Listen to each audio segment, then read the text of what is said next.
Hello travellers, स्वागत है आपका आपके अपने यूट्यूब चैनल गगन यात्री पर। अगर आप वियतनाम ट्रैवल का प्लान बना रहे हो तो सबसे पहले सवाल होता है वीज़ा कैसे मिलेगा। आज इस वीडियो में आपको बताऊंगा स्टेप बाय स्टेप कि इंडियन पासपोर्ट होल्डर के लिए वियतनाम वीज़ा का क्या प्रोसेस होता है, कौन से ऑप्शन अवेलेबल हैं, कितना टाइम लगता है, कितना खर्चा होता है। सो मेक श्योर वीडियो एकदम एंड तक जरूर देखना। वियतनाम एक अमेजिंग ट्रैवल डेस्टिनेशन है। हनोई की ओल्ड स्ट्रीट, हो ची मिन की नाइट लाइफ, दनांग के बीचेस, हालोंग बे जैसी नेचुरल वंडर्स। लेकिन ये सब एंजॉय करने से पहले आपको लेना पड़ेगा वियतनाम का वीज़ा। तो बिना किसी देरी के वीडियो को चलिए स्टार्ट करते हैं।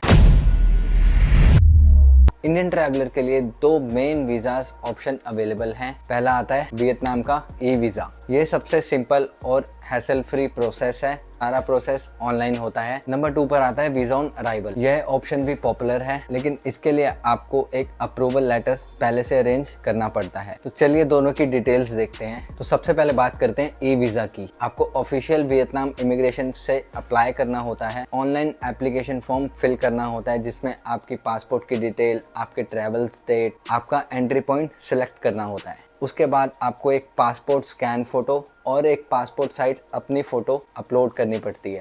इस वीज़ा की फ़ी होती है $25 जो आप क्रेडिट कार्ड और अपने डेबिट कार्ड से भी पे कर सकते हो। प्रोसेसिंग टाइम यूजुअली 3 से 5 दिन का होता है वर्किंग डेज में, लेकिन कभी कभार ज़्यादा टाइम भी लग सकता है। ई वीज़ा की वैलिडिटी 30 डेज की होती है और यह सिंगल एंट्री वीज़ा होता है। आप एक ही बारी एंट्री कर सकते हो, एक ही बारी एग्जिट कर सकते हो। आप सिर्फ सेलेक्टेड एयरपोर्ट और लैंड बॉर्डर से ही एंटर कर सकते हो, जैसे हो ची मिन, हनोई, दनांग और कुछ इसमें लैंड बॉर्डर्स भी हैं। अब आते हैं वीज़ा ऑन अराइवल की डिटेल्स पर। इसमें आपको वियतनाम जाने से पहले एक अप्रूवल लेटर लेना पड़ता है जो ऑथोराइज्ड ट्रैवल एजेंसीज आपको देती हैं। अप्रूवल लेटर के साथ जब आप इंटरनेशनल वियतनाम के एयरपोर्ट पर लैंड करते हैं तो वहाँ एक वीज़ा ऑन अराइवल काउंटर होता है।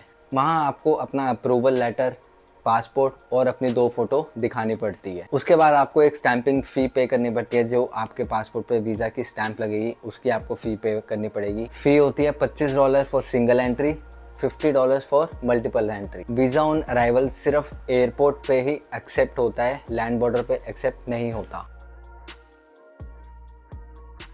अब आते हैं इसमें आपको डॉक्यूमेंट कौन कौन से लगेंगे। नंबर 1 पे आता है आपका पासपोर्ट जिसकी वैलिडिटी 6 मंथ मिनिमम होनी चाहिए, आपकी रिसेंट पासपोर्ट साइज फोटोज, आपका अप्रूवल लेटर अगर वीज़ा ऑन अराइवल चूज किया है तो, प्रिंटेड ई वीज़ा कॉपी अगर आपने ई वीज़ा चूज किया है तो, फ्लाइट टिकट्स और होटल बुकिंग कभी कभी इमिग्रेशन ऑफिसर आपसे मांग सकते हैं। अब बात करते हैं खर्च की। ई वीज़ा की जो एंट्री फीस है वो $25 होती है। सिंगल एंट्री होती है, 30 डेज आप रह सकते हो। और वीज़ा ऑन अराइवल का जो अप्रूवल आप लेटर लोगे उसका चार्ज यूजुअली होता है $10 से $20 ट्रैवल एजेंसी के हिसाब से, प्लस स्टैंपिंग फीस $25 से $50। आपके ऊपर है कि आप कितने दिन कितने टाइम तक वियतनाम में रुकोगे। ओवरऑल दोनों का कॉस्ट सेम होता है, लेकिन कन्वीनियंस के लिए ई वीज़ा सबसे बेस्ट ऑप्शन है। अब सवाल आता है कि कौन सा वीज़ा ऑप्शन बेस्ट होता है इंडियन ट्रैवलर्स के लिए। तो देखो, अगर आप शॉर्ट वेकेशन के लिए जा रहे हो और आपको सिंगल एंट्री चाहिए तो आपके लिए ई वीज़ा एकदम बेस्ट है। अगर आप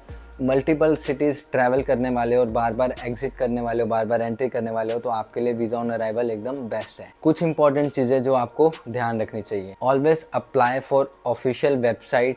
अगर आप वीज़ा जब भी अप्लाई करोगे एक बार ऑफिशियल वेबसाइट से ही अप्लाई करना, वरना प्राइवेट जो एजेंट होते हैं आपके साथ स्कैम भी हो सकता है। फ्लाइट बुक करने से पहले अपना वीज़ा अप्रूवल कंफर्म कर लो। वियतनाम के कुछ ही एयरपोर्ट्स पर ई वीज़ा वैलिड होता है। आप अपना एंट्री पॉइंट ध्यान से सेलेक्ट करें जब आप वीज़ा अप्लाई कर रहे हो। इमिग्रेशन ऑफिस कभी कभार आपकी रिटर्न फ्लाइट टिकट और आपकी होटल्स बुकिंग मांग सकता है, तो इसलिए आप अपने डॉक्यूमेंट्स एकदम रेडी रखें। कैश में USD रखना हेल्पफुल होता है वीज़ा ऑन अराइवल की स्टैंपिंग के लिए। तो दोस्तों, ये थी एक detailed guide Vietnam visa for Indians. अब आपको एकदम क्लियर हो गया होगा कि कौन से डॉक्यूमेंट्स चाहिए, कैसा प्रोसेस होता है और कितना टाइम लगता है, और आपके लिए कौन सा ऑप्शन बेस्ट है। और अगर आपको ये वीडियो हेल्पफुल लगा तो प्लीज़ लाइक बटन दबाएं, शेयर करो अपने ट्रैवल फ्रेंड्स के साथ और सब्सक्राइब करो गगन यात्री को फॉर मोर ट्रैवल गाइड्स। और नीचे कमेंट में बताएं कि आप वियतनाम में सबसे पहले कौन सी सिटी एक्सप्लोर करना चाहते हैं। मिलते हैं आपसे नेक्स्ट वीडियो में, तब तक के लिए हैप्पी ट्रैवलिंग।